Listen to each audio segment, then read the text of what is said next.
نحمده ونصلي على رسوله الكريم أما بعد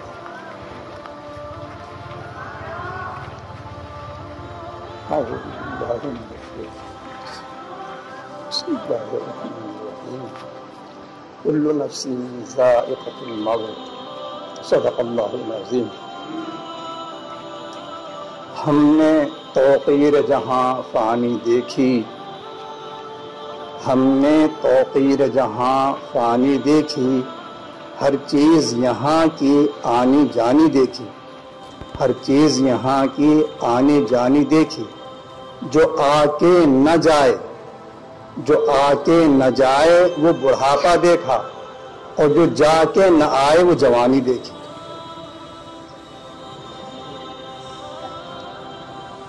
مدرسہ جامعہ منبع العلوم میں جب بھی کوئی پروگرام ہوا، خواہ جمعیت کے تعلق سے ہو یا علاقائی کسی بھی تعلق سے ہو، تو اس موقع پر حضرت الحاج منشی محمد یامین صاحب رحمۃ اللہ علیہ اس مجلس میں ہمارے درمیان ہوتے تھے، اور ہر موقع پر اس مجلس کی صدارت فرماتے تھے.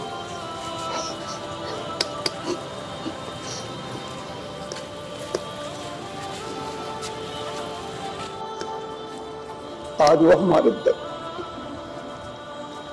ہمارے درمیان میں. مدرسہ فخر العلوم کے ہر پروگرام میں حضرت کو صدر بنایا جاتا تھا. اب ہمیشہ کے لیے ہم اس شخصیت سے محروم ہو گئے. حضرت الحاج منشی محمد یامین صاحب رحمۃ اللہ علیہ کی بڑی سیدھی سادی زندگی، تقوی طہارت سے بھری ہوئی، ہم نے اس کو دیکھا ہے.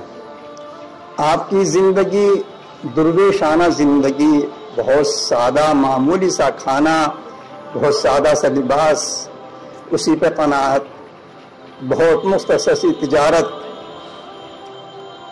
کبھی بنیان اور کبھی دوسرے کپڑے، کبھی اور دوسری چیزوں سے مختصر تجارت کرتے، اور سائیکل ہی سے لمبے لمبے سفر فرماتے. یہاں تک کہ جمعیت سے اتنا گہرا تعلق اور عشق اور اکابرین کے ذکر اذکار تو ہر وقت حضرت کی زبانوں پر رہتے. نگینہ، نجیب آباد، یہاں تک کہ نہ ٹور تک حضرت نے جمعیتی میٹنگوں میں سائیکل سے سفر کیا ہے. حیرت میں ڈال دینے والی بات ہے.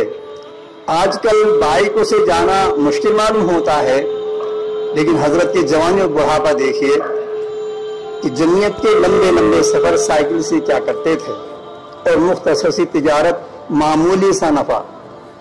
ہم نے کبھی بنیان خریدا تو یہ فرمایا کہ یہ 45 روپے کا ہے، تم 45.5 روپے دے دو.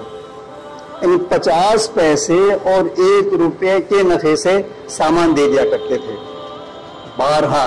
اور میں تو اکثر بنیان منشی ہی سے خریدتا تھا. چلیے اب جب ریٹ بڑھ گیا اب یہ 50 روپے کا ہو گیا، آپ 50.5 روپے دے دو، صرف 50 پیسے. یہ حضرت کی زندگی رہی.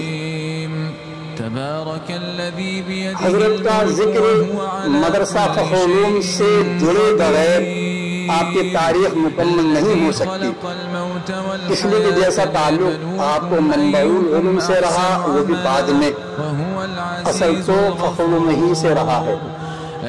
مدرسے کے ہر مفید مشوروں میں حضرت کو بلایا جاتا. خواہ محتمیم مفتی سفیر الدین صاحب رحمۃ اللہ علیہ، قاری الفقہ صاحب رحمۃ اللہ علیہ رہے ہوں، یا موجودہ محتمیم مفتی محمد آفاق صاحب صلی اللہ علیہ وسلم، ہر موقع پر منشی جی کو بلایا جاتا. حضرت منشی جی رحمۃ اللہ علیہ مدرسہ فخر العلوم کے 11 اگست 1998 مطابق 17 ربیع الثانی 1419 ہجری بروز منگل مدرسے کی شورا و دیگر باشندگان گاؤڑی کی میٹنگ منعقد ہوئی، جس میں باتفاق رائے الحاج منشی محمد یامین صاحب کو مدرسہ فخر العلوم کا محتمم منتخب کیا گیا۔ اس سے پہلے مدرسہ فخر العلوم کے محتمم جناب منشی عبدالشکور صاحب انصاری رحمۃ اللہ علیہ، منشی جی کی زندگی بھی بڑی سیدھی سادی گزری اور سارے 21 سال محتمم رہے۔ منشی عبدالشکور صاحب انصاری رحمۃ اللہ علیہ مدرسہ فخر العلوم کے سارے 21 سال محتمم رہے۔ منشی جی کے انتقال کے بعد میں منشی عبدالشکور صاحب کے انتقال کے بعد باتفاق رائے الحاج منشی محمد یامین صاحب رحمۃ اللہ علیہ کو مدرسہ فخر العلوم کا محتمم منتخب کیا گیا۔ ہماری شورا نے یہ طے کیا، خصوصاً مدرسے کے سابق محتمم حضرت الحاج مفتی محمد صفی الدین صاحب رحمۃ اللہ علیہ کہ جامعہ فخر العلوم کا محتمم عالم ہونا چاہیے، تو منشی جی چونکہ غیر عالم تھے، اس ضابطے کے مطابق منشی جی محتمم نہیں رہ سکتے تھے، تو اس موقع پر خصوصی طور پر حضرت مولانا الحاج حضرت مولانا ارشد صاحب مدنی دامت برکاتہم، حضرت مفتی محمد سلمان صاحب دامت برکاتہم اور دیگر ممبران حضرات نے شرکت فرمائی۔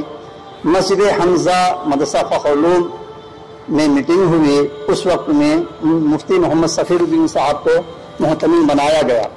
اس حساب سے مدرسے کے محتمم حضرت الحاج منشی محمد یامین صاحب 6 سال 10 مہینے 13 دن محتمم رہے، 6 سال 10 مہینے 13 دن محتمم رہے منشی محمد یامین صاحب رحمۃ اللہ علیہ۔ اور مدرسہ فخر العلوم قائم ہونے کے کچھ ہی دنوں بعد سے تا حیات مدرسہ فخر العلوم کے خزانچی رہے۔ کتنا گہرا تعلق! خزانچی ایک بہت دیانتدار اور اہم شخصیت کو بنایا جاتا ہے۔ محتاط آپ اتنے تھے ہر کام میں کہ مدرسے کا پیسہ لانے کے بعد مہینہ پورا ہوا، مطبخ کا خرچ ہو یا تنخواہوں کا، منشی پیسے لے کر کے آتے تو مفتی صفیر الدین صاحب رحمۃ اللہ علیہ، قاری الفقہ صاحب رحمۃ اللہ علیہ، دونوں کو اپنے اپنے وقت میں جب حساب دیتے پیسہ دیتے تو اپنی ڈائری کاپی الگ سے رکھتے، اپنے قلم سے اس میں پیسہ درج کرتے، کتنی رقم میں دے رہا ہوں، اور پھر ان سے دستخط لیتے۔ یہ کاپی میں نے بار بار دیکھی اور اس کے بعد یہاں پھر بھی دیکھی گئی، لیکن جب مدرسے کے محتمم اس اکاؤنٹ سے جوائنٹ ہوئے تو پھر اس کی ضرورت محسوس نہ ہوئی، اور پھر بعد میں سال کے آخر میں منشی اپنی کتاب اپنی کاپی سے اس کا میزان کراتے۔ اتنا محتاج شخص اللہ نے ہمیں عطا فرمایا تھا۔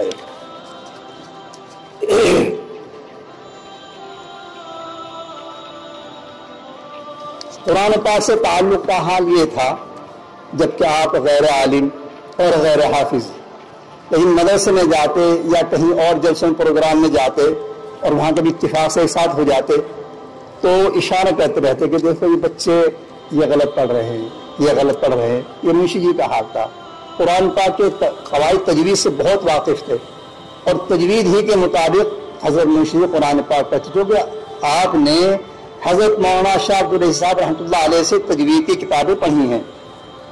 کئی بار مجھ سے کہنے لگے کہ آپ میرا قرآن پاک کی کچھ صورتیں صحیح کرا دو، سنیا پر۔ میں حضرت آپ تو خوب واقف ہیں جی، نہیں روز آنا کافی دنوں تک سائیکل سے مدرسہ فخر العلوم تشریف لے جاتے اور سورہ یاسین شریف وغیرہ کئی صورتیں حضرت نے مجھے سنائیں، اور جو کچھ موقع محل کے اعتبار سے چھوٹی موٹی کچھ کمی محسوس ہوئی اس پہ نشاندہی کرائی۔